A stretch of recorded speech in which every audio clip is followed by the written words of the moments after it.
Innal hamdalillah nahmaduhu wa nasta'inuhu wa na'udzu billahi min syururi anfusina wa min sayyiati a'malina may yahdihillahu fala mudhillalah wa may yudlilhu fala hadiyalah.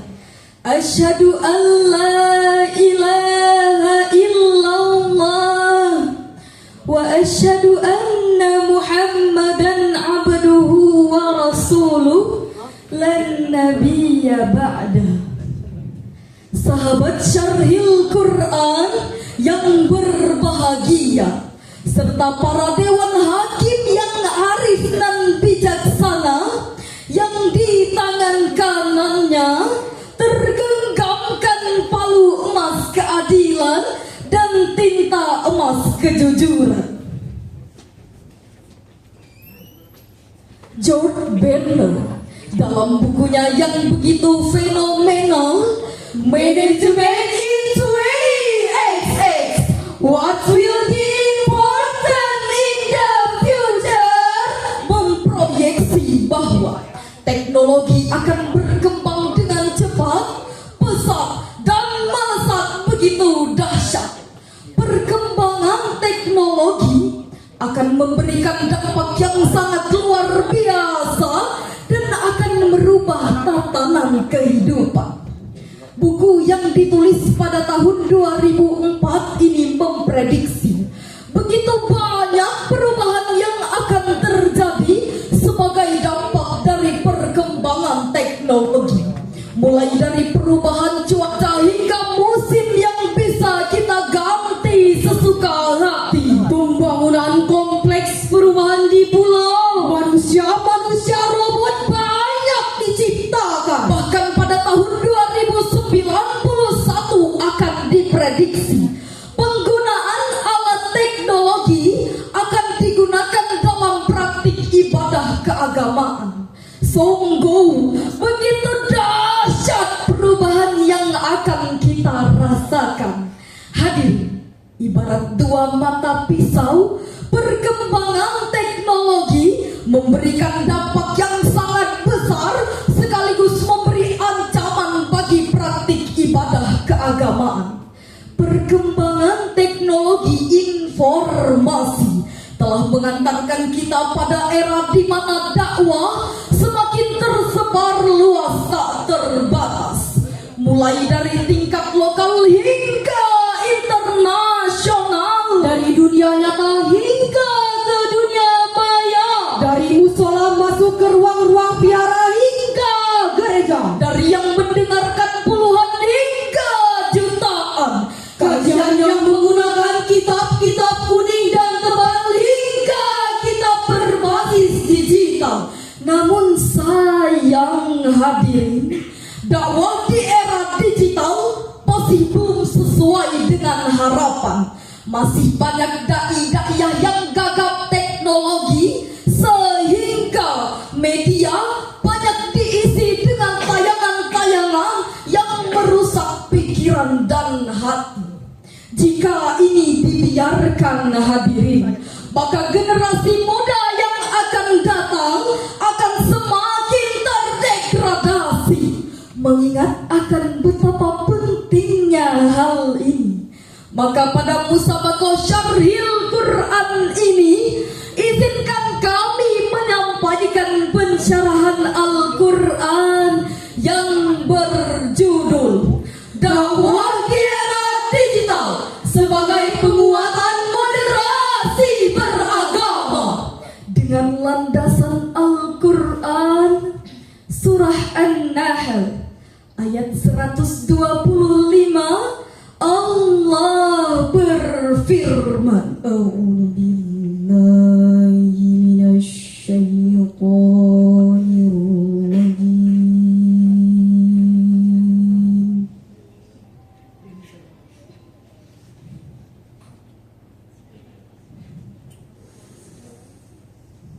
Bismillahirrahmanirrahim.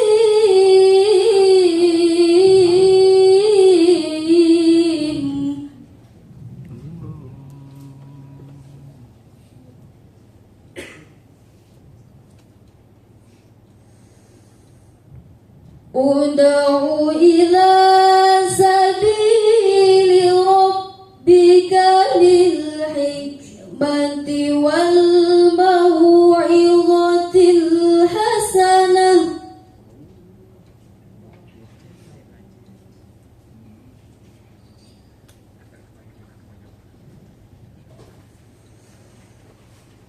Wajadilhum billati hiya ahsanu inna rabbaka huwa a'lamu biman dhalla an sabili.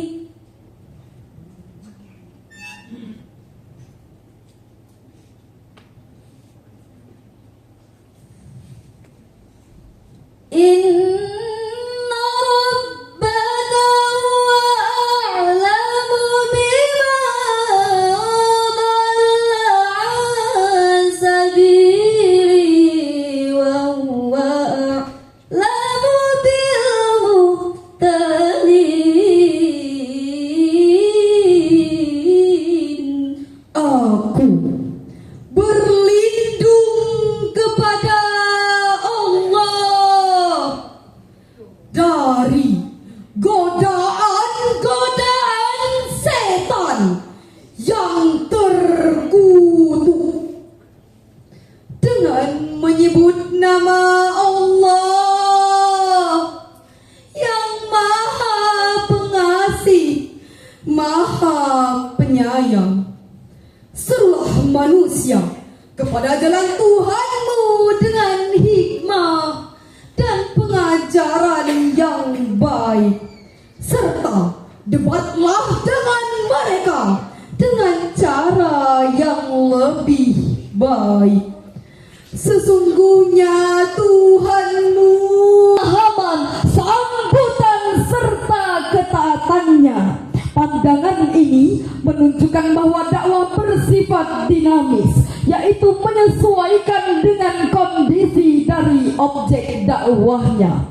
Ibarat seorang dokter, seorang dai harus memahami kondisi pasiennya agar ia bisa dengan tepat menentukan jenis obat dan dosisnya. Demikian ilustrasi prinsip dakwah oleh Imam Al-Qahtani dalam kitabnya Al-Hikmatu fi Da'wati Ilallahi Ta'ala. Dakwah dengan hikmah adalah dakwah yang didasari oleh ilmu pengetahuan sebagai landasan.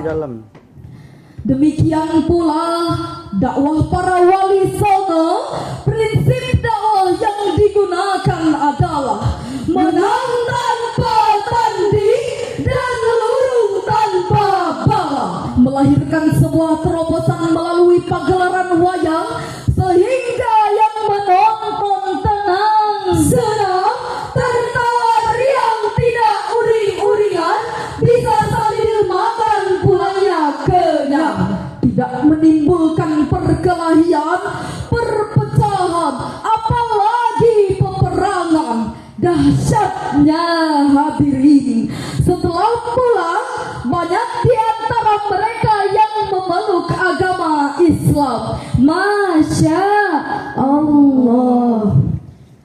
Hadirin wal hadirat rahimakumullah. Demikian pula ungkapan Mustasyir PBNU Kiai Haji Ahmad Mustafa Bisri. Di era digital, seorang dai tidak hanya dituntut untuk menguasai ilmu syar'i, tapi ia juga harus melek teknologi.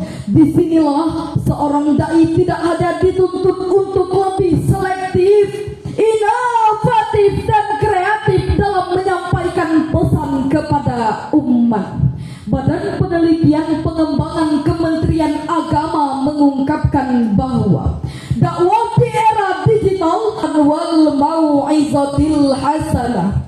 Imam Al-Baghawi dalam kitabnya Taisirul Karimir Rahban wa fi tafsir Kalamil Mannan juz 12 halaman 152 mengungkapkan bahwa dakwah di era digital harus diisi dengan perkataan yang lemah lembut, tidak kasar dan tidak mencela. Dakwah di era digital adalah dakwah yang menginspirasi, bukan memprovokasi, apalagi memancing emosi, yang mengajak, bukan mengejek, yang menyebarkan kebaikan, bukan kebencian, yang menghadirkan rahmat, bukan laknat, yang merangkul, bukan memukul, bukan hadirin, bukan. Inilah mengapa ayat ini sangat tepat untuk dijadikan landasan etis metodis dalam melakukan transformasi dakwah di era digital. Era digital dengan karakteristik utamanya yaitu informasi yang terbebas, peka dan terbuka, juga menuntut kita untuk selalu siap menjawab setiap permasalahan, berargumentasi dengan pembuka pikiran secara terbuka. Sosok Syekh Ahmad Didat, Dr. Zakir Naik menjadi inspirasi bagi kita semua bahwa dengan berdiskusi antar agama mampu membuka jutaan pasang mata di dunia akan keindahan dan kebenaran Islam sebagai sebuah agama. Hadirin, begitu besar peluang dakwah melalui media sosial di era digital dan fundamental. Konten-konten hiburan seperti drama Korea, musik orkestra, ragam olahraga, berita artis dan rumah tangga mereka lebih diminati masyarakat Indonesia dibanding dengan ceramah agama. Demikian maka yang disajikan oleh Asosiasi Penyedia Jasa Internet Indonesia. Oleh karena itu, semangat dalam mengajak kebaikan dan mencegah dari kemungkaran harus tertanam dalam diri kita semua. Allah Subhanahu wa Ta'ala memberi kita gelar khairu ummah sebagai umat terbaik, sebagaimana dalam firman-Nya Al-Quran surah Ali Imran ayat 110.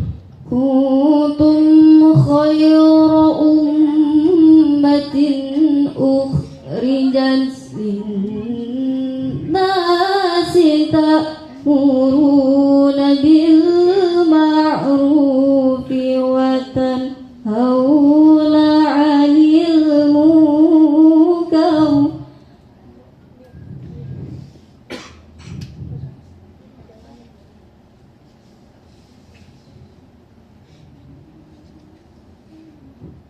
وتنهون عن المنكر وتؤمنون بالله ولو آمن أهل الكتاب لكان خيرا لهم.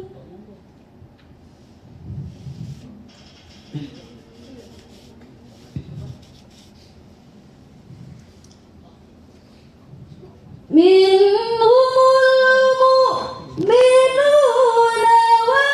وأكثرهم الفاسقون.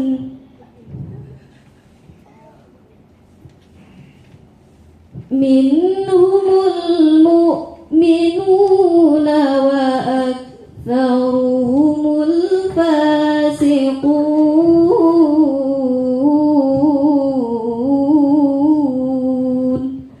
صدق Allahul Azim.